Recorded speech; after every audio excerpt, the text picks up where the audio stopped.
Cyber bullying এর মতো একটা জিনিস আজকের যুগে এসে আমাদের মেয়েদেরকে কতখানি পিছিয়ে দিচ্ছে। রাজনীতি আমার অধিকার, আমার তো একটা রাজনৈতিক বোধ আছে, আমার একটা রাজনৈতিক মতাদর্শ আছে, সেটাকে আমি প্রকাশ করতে পারছি না, কারণ প্রকাশ করলে আমাকে সাইবার বুলিং এর শিকার হতে হচ্ছে। এটা তো হওয়ার কথা না। আমি তো বাংলাদেশের নাগরিক এবং রাজনীতি আমার অধিকার।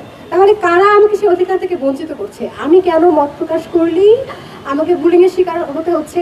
এবং আমি যখন আমার মতটা প্রকাশ করছি তখন আমাকে বলা হচ্ছে যে এটা তো তোমার মত না, তুমি তো অমুকের দাসী, তুমি তো হচ্ছে অমুকের কথা শুনে এসেছো, তুমি তো হচ্ছে অমুকের পারপাস সার্ভ করছো। কেন ভাই? আমি তো একজন প্রাপ্তবয়স্ক মানুষ, একজন নারী এবং একজন মানুষ, আমার কি মতামত থাকতে পারে না? আমি সেই মতামতটা প্রকাশ করতে চাই, এবং সেটা রাজপথেও এবং অনলাইনেও আমাকে সেই নিরাপত্তা দিতে হবে, এবং প্রত্যেকটা বোনকে সেই নিরাপত্তা দিতে হবে, এবং তার নিশ্চিত যতদিন না হয় ততদিন আমরা রাজপথে থাকবো। আমরা দেখেছি গণ অভ্যুত্থানের পরে একটা গোষ্ঠী, বিশেষ করে যারা বাংলাদেশের স্বাধীনতা চায় না, যারা বাংলাদেশের নারীদের ক্ষমতায়ন চায় না, বাংলাদেশের নারীদের তারা সব সময় অবদমিত করে রাখতে চায়। আমরা দেখেছি যে তারা কখনো নারীদেরকে সাইবার বুলিং করছে, তারা কখনো স্লাট শেমিং করছে, কখনো বডি শেমিং করছে, সেটা সোশ্যাল মিডিয়া হোক কিংবা প্রকাশ্যে হোক। আমরা দেখেছি ফাহমিদা আপুকে তারা কিভাবে খুব খারাপ ইঙ্গিত দিয়ে আসলে তারা যে ধরনের একটা হুমকি দিয়েছে, সেক্ষেত্রে আসলে তাদের পক্ষ থেকে কোনো ধরনের প্রতিক্রিয়া বা প্রতিবাদ আমরা যেটা দেখেছি সেটা শুধুমাত্র হচ্ছে একটা আইওয়াশ জনগণকে দেখানোর জন্য। আমি আসলে তাদের উদ্দেশ্যে বলে দিতে চাই, এই বাংলাদেশের মানুষ, এই বাংলাদেশের নারীরা কখনোই অবদমিত করে থাকার চিন্তা কখনো করেনি। তারা সবসময় নিজেদের অধিকারের জন্য, নিজেদের সম্মানের জন্য সবসময় তারা কিন্তু কথা বলেছে এবং প্রতিবাদ করেছে।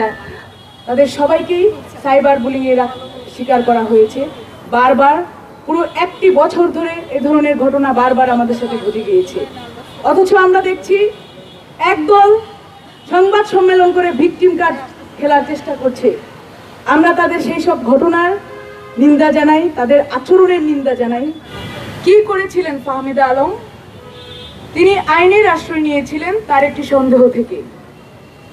নিষিদ্ধ ঘোষিত ছাত্রলীগের বিভিন্ন প্রার্থীরা ডাকসুতে ইলেকশন করছিল, তিনি তাদের সেই বৈধতাকে চ্যালেঞ্জ করে একটি রিট দায়ের করেছিলেন, যেটি একটি আইনি পদক্ষেপ। ফাহমিদা আলমের রাজনৈতিক মতামত প্রকাশের অধিকার আছে, তার রাজনৈতিক প্রকাশের যদি না সেটি কখন ভায়োলেন্সের দিকে না যায়, সে পর্যন্ত আমরা তার মতামতকে শ্রদ্ধা করি, সম্মান করি। কিন্তু দেখা গিয়েছে যে তার সেই রাজনৈতিক মতামতকে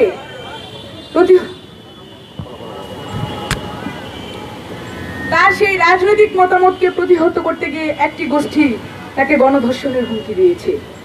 পরবর্তীতে সেই গোষ্ঠীটি দায় নেওয়া তো দূরের কথা, তাকে আরো কিভাবে স্লাট শেমিং এর শিকার করা যায় সেই ব্যবস্থা করেছে, দায় অস্বীকার করেছে।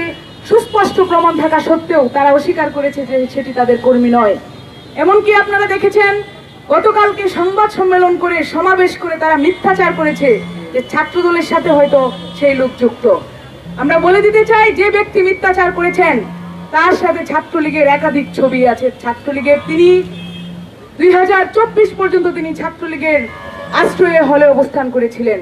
তিনি এখন ভিপি প্রার্থী। তিনি ঢাকা বিশ্ববিদ্যালয়ের নারী শিক্ষার্থীদের ভোট চান। নারীরা কি দিবে তাকে সেই ভোট?